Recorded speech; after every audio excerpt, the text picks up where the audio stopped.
ניר. ועכשיו אנחנו נחפש את המפלצת. את כל הסרט שעשיתי קודם הוא לא זה. טעם רע. לא יודע, לפעמים הוא עושה קטע האפליקציה הזאת.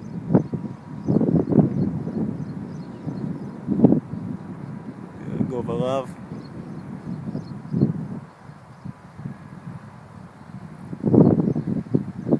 לא ידעו עוד איך ינחת.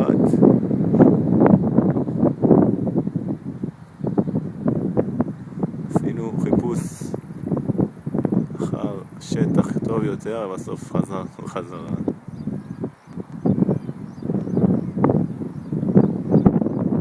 הנה הוא בא. יש רוח. כמה זמן בטרי, ניר? די. תודה, אז אני אטיס את המסוק בינתיים. תעשה ניסיונות, הנה אנחנו באים.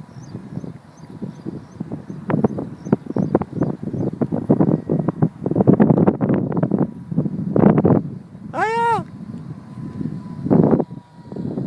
יפה.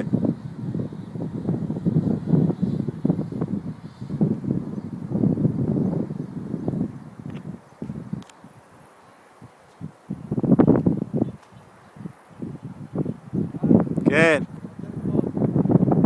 אתה מתחיל לנחות על מי? איזה חול?